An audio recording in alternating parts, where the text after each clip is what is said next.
ఈ గ్రామ పెద్దలకి, ఇక్కడికి వచ్చిన మన కుటుంబ సభ్యులందరికీ నమస్కరిస్తూ, మన ఎస్ఐ గారు చెప్పింది ఏంటంటే మన పిల్లలు ఉన్నారు. ఇప్పుడు ఒక సంవత్సరంలో పిల్లలు కూడా ఏదో ఏడుస్తున్నారని చెప్పి ఆ పిల్లలకి స్మార్ట్ ఫోన్ ఇచ్చి ఆడుకోవడానికి ఇస్తున్నారు మీరు. అది ఎవరికంటే ఆ పిల్లలకి ఇబ్బంది, ఏది జరిగినా ఆ పిల్లలకి ఇబ్బంది జరిగినా తల్లిదండ్రులు కూడా ఇబ్బంది. స్కూల్లో పంపిస్తున్నారు. ఉర్దూ స్కూల్ ఉంది, ఈ సంవత్సరం నుంచి 10 వస్తుంది, అది కూడా గుళ్ళపల్లిలో. జిల్లా పరిషత్ స్కూల్ ఉంది. ఇప్పుడు మన పిల్లల్ని పంపిస్తున్నాం, ఎందుకంటే ఆడపిల్లలు జాగ్రత్తగా ఉండాలా, మగపిల్లలు కూడా జాగ్రత్తగా ఉండాలా. వీళ్ళు ఏం చేస్తున్నాడు, ఆ పిల్లలు ఏదో ఇంట్లో భారమైనట్టుగా స్కూలు పంపించటం, ఆ పిల్లలు వచ్చారా రారా కూడా చూసుకోరు. ఇప్పుడు కొంత బ్యాచ్ ఉంది ఇక్కడ గుళ్ళపల్లిలో, గంజాయి బ్యాచ్ ఉంది, మందాగే వాళ్ళు ఉన్నారు, రకరకాల పిల్లలు ఉన్నారు. అదే ఎవరు తల్లిదండ్రులు ఆ పిల్లలు కూడా జాగ్రత్తగా చేసుకుంటే, ఆ పిల్లలకు కొద్ది మందలు ఇస్తే, ఇప్పుడు మనుషులు, ఇప్పుడు పెద్దోళ్ళు మందలించడం, ఆ ఎస్ఐ గారు మందలించడం వేరు, ఇంట్లో సభ్యులు మందలించడం వేరు. అది ఏదున్నా ఇప్పుడు సీసీ కెమెరాలు అంటే ఒకటి ఎంత అవుతుంది సార్? సీసీ కెమెరా ఏం జరిగినా అదే మొన్న బీపీసీ దగ్గర ఫారం దగ్గర అది కాలువలో అబ్బాయి చనిపోయాడు, యాక్సిడెంట్. అది ఎప్పుడో 11 చనిపోతే తర్వాత ఎక్కడెక్కడో పట్టుకుంటే లాస్ట్లో తెల్లారిన తర్వాత తెలిసింది, మన అర్ధరాత్రి తర్వాత ఆ కెమెరా ఉండబట్టి ఇలా జరిగింది, ఫలానా బండి తగిలింది, ఎలక్ట్రికల్ బండి అని చెప్పి. అలాంటివి ఏంటంటే మన రేత్రిపూట ఎవరు కూడా అక్కడ మేల్కొని ఉన్నాం కదా, ఇలాంటి సంఘటనలకు అది ఉపయోగపడతాయి. మనకు కూడా మన పిల్లలు కానీ మనోళ్ళు కానీ ఏది ఉన్నా కానీ, మీరు ఇప్పుడు పొలాలు వెళ్ళినా ఏది వెళ్ళినా 100 కొట్టేవాళ్ళు చాలామంది ఉన్నారు తెలిసిన వాళ్ళు. 100 కాకుండా 112 కొట్టమన్నారు ఎస్ఐ గారు. ఏది ఉన్నా ఎక్కడ ఉన్నా ఏ ఇబ్బంది జరిగినా, చేలో ఉన్నా ఇంకో చోట ఉన్నా, మీరు ఏదో ఊరు పోయినా ఏమైనా ఇబ్బంది జరిగినా, మీకు ఎలాంటి ఇబ్బంది అనిపిస్తే అక్కడ కొడితే ఆ ఎస్పీ గారికి వెళ్తుంది. ఆ ఎస్పీ గారి నుంచి ఆ స్టేషన్ దగ్గరలో ఏది ఉంటే అది మీకు అందుబాటులో వస్తారు. అది ఇది మొత్తం గమనించి అందరికీ తెలుసు. ఆ పిల్లలకైతే మీరు సెల్ ఎవరికి ఇవ్వద్దమ్మా, స్మార్ట్ ఫోన్ అనేది ఎవరికి ఇవ్వద్దు, అవసరం ఉంటే తప్ప స్మార్ట్ ఫోన్ ఎవరికి ఏ పిల్లలు కూడా ఇవ్వద్దని చెప్పి ఆశిస్తూ ఈ అవకాశం ఇచ్చిన మన ఎస్ఐ గారికి, మన పెద్దలందరికీ నమస్కరిస్తూ సెలవు తీసుకుంటాం. అందరికీ, మహిళా తల్లులందరికీ నమస్కారాలు. అలాగే మన ఎస్ఐ గారు, మన గ్రామంలో జనాభా ఎక్కువ, అందరూ పేదవారు కాబట్టి అవగాహన తక్కువ ఉంటుంది, అందరూ పొలాల పనులకు పోతూ ఉంటారు. కాబట్టి ఈ అవేర్నెస్ ప్రోగ్రామ్ మన ఊరికి పెట్టారు. సో మన పిల్లలు చూస్తూ ఉన్నాం, ఈరోజు స్కూల్స్కి వెళ్తూ ఉంటే పెద్దవాళ్ళ కంటే పిల్లలు ఎక్కువ చెడిపోతున్నారు ఈ సెల్ ఫోన్స్ వల్ల. దాన్ని కంట్రోల్ చేయమనేది ఒకటి. మొన్న ఈ మధ్య 2 క్రైమ్స్ జరిగినాయి. ఒకటి 10వ తరగతి అబ్బాయి పిల్లల ముందు అలా గొడవ పడకూడదు. దానివల్ల ఏమవుతుంది, పిల్లలు కూడా వాళ్ళని చూసి నేర్చుకుంటుంటారు. పిల్లల ముందు పేరెంట్స్ గొడవ పడకూడదు, కోపపడకూడదు, చిన్నగా మాట్లాడుకుంటుండాలి, మంచితనంగా మాట్లాడుకుంటుండాలి. కోపపడటం, గొడవలు పడటం ఇవన్నీ శత్రువులు కాదు కదా, అందరు కుటుంబాలు, అంతా మన బంధువులే కదా. మిమ్మల్ని చూసి ఏం చేస్తారు, మనల్ని చూసి పిల్లలు నేర్చుకుంటున్నారు. దానితో పాటు ఇప్పుడు పిల్లలకి సెల్ ఫోన్ చూడటం వల్ల వాటిని చూసి ఎక్కువగా ఓర్పు తక్కువ ఉంటుంది. ఆ ఓర్పు తక్కువ ఉండటం వల్ల చిన్నటికి ఇరిటేట్ అవుతున్నారు, ఏం చెప్పినా వినరు. ఇప్పుడు పిల్లలకి గతంలో మనం చదువుకునే రోజుల్లో గురువు గారు, మాస్టర్ గారు అంటే భయం ఉండేది. అడిగిపోతే ఆయన కొడితే, మా అబ్బాయిని కొడితే మళ్ళీ ఏంటి భయం కావాలి, చదువు రావాలని చెప్పేవాడు. ఇప్పుడు కొడితే తల్లిదండ్రులు ఒప్పుకోవట్లేదు. ఇంట్లో మనం కొట్టాం, మనం భయం చెప్పాం, స్కూళ్ళల్లో పంతులు చెప్పరు. మరి వాడు ఎట్లా చివరికి ఎవరు చెప్పాల్సి వస్తుంది, పోలీసు వారు చెప్పాల్సి వస్తుంది.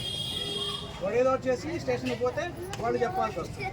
అంత దూరం ఎందుకు, మన పిల్లల్ని మనం ఇంట్లో భయం చెప్పుకొని జాగ్రత్తగా పెంచుకుంటే బాగుంటుంది కదా. ఉండేది ఒకళ్ళిద్దరు, ఆ ఇద్దరు కూడా సక్రమంగా పెంచలేకపోతే ఎట్లా కదా. కాబట్టి అందరూ పిల్లల్ని, మన ఊళ్ళో మన స్థానికుల వల్ల మనకు ప్రమాదం లేదు, బయట నుంచి వస్తుంటున్నారు, వాళ్ళ వల్ల ప్రమాదం ఎక్కువ అవుతుంది, వాళ్ళ వల్ల మన వాళ్ళు పాడైపోతున్నారు. కాబట్టి ఇవన్నీ గమనించి పిల్లల మీద దృష్టి పెట్టాలి. ఎందుకంటే ఉదయాన్నే లేచి పొలం పనికి వెళ్తాం, మళ్ళీ కూడా సాయంత్రం వస్తాం, అడవులుగా వండుకోవడం, తినడం, పోవడం ఇదా ఉంటుంది మన ఊళ్ళో. కాబట్టి కొద్దిగా పిల్లల మీద దృష్టి పెట్టండి. ఆ స్కూల్కి వెళ్ళి వస్తున్నాడా, టైంకి వస్తున్నాడా, టైంకి వెళ్తున్నాడా, వాడు ఏం చేస్తున్నాడు అనేది మనం గమనించాలి. కాబట్టి ఈ అవకాశం ఇచ్చినందుకు మన గ్రామ సభ్యులందరికీ, మన కుటుంబ సభ్యులందరికీ, అలాగే మన పోలీసు వారికి ధన్యవాదాలు తెలియజేస్తూ సెలవు తీసుకుంటాం. వాళ్ళందరికీ ఈత వచ్చే ఇబ్బంది లేదని చెప్పేసి అలా ఫ్రీగా పంపించమాకండి ఈతలకి దయచేసి, ఓకేనా.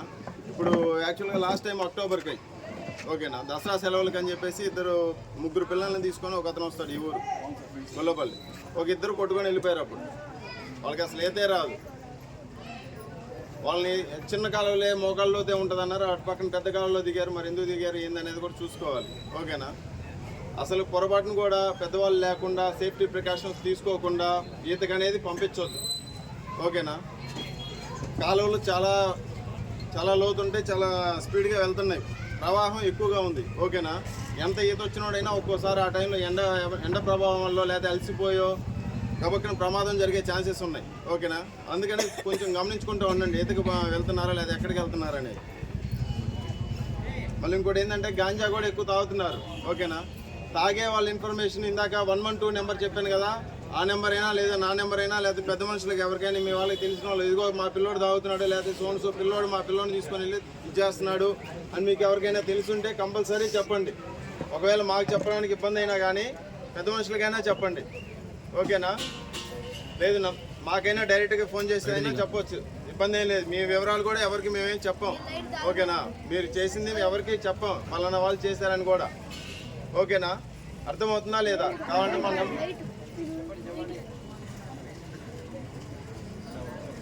240 డాక్టర్ గారు చెప్తారు తర్వాత, ఓకే. నెక్స్ట్ ఓకేనా, బైకులు పిల్లలకైతే అసలు ఇవ్వద్దు. పెద్దోళ్ళు బైక్ తీసేటప్పుడు కంపల్సరీ హెల్మెట్ పెట్టుకోండి. ఇంకోటి 112 కాల్ చేయమంటున్నాం కదా అని ప్రతి చిన్న విషయానికి చేయొద్దు, ఓకేనా. ఏదైనా ఎమర్జెన్సీ అయితే మాత్రమే చేయండి. ఆపద వస్తే మీరు పరిష్కరించుకోలేకపోతే లేదా మీ కుటుంబ సభ్యులు పరిష్కరించలేకపోతే తర్వాత మీ పెద్ద మనుషులు పరిష్కరించలేకపోతే అప్పుడు చేయండి, ఓకేనా. లేదు ఇంపార్టెంట్ ఈ టైంలో చేయకపోతే ప్రాణాలు పోతాయి అటువంటి ఏమైనా ఉంటే వెంటనే చేయండి, ఇబ్బంది ఏం లేదు, ఓకేనా. ప్రతి చిన్నదానికి మాత్రం చేయొద్దు, ఎందుకంటే డిఫరెంట్ డ్యూటీస్లో ఉంటారు. లేకపోతే మీరు చేయడం వల్ల మీ దగ్గరికి వస్తాం మేము. అటు పక్కన ఎవరైనా మీకన్నా ఎక్కువ ప్రమాదంలో ఉండి మనం అక్కడ దాకా వెళ్ళలేకపోవచ్చు. మళ్ళీ ఇటు నుంచి అటు ఇప్పుడు సపోజ్ ఇక్కడ చేశారు, ఇటు వచ్చాము, ఉంకలకుంట చేజల్లో లేకపోతే అటు చాగల్లో వచ్చింది కాల్, మళ్ళీ ఇక్కడి నుంచి అక్కడికి వెళ్ళాలంటే నైట్ అంత ఎక్కువ మంది స్టాఫ్ ఏమి ఉండరు, ఓకేనా.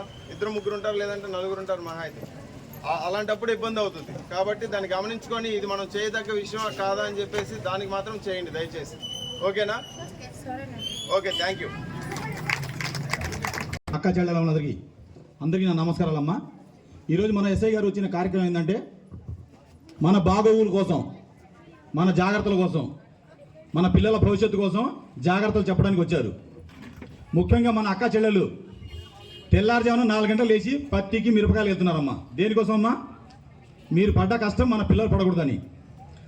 ఇప్పుడు మన పిల్లగాడు బాగా చదువుకొని మంచి ఉద్యోగం చేస్తే ముందుగా సంతోషించేది ఎవరు? తల్లిదండ్రులు. చెడిపోతే ఏడ్చేది ఎవరు? తల్లిదండ్రులు. ఏడుద్దామా సంతోషపడదామా? సంతోషపడదాం.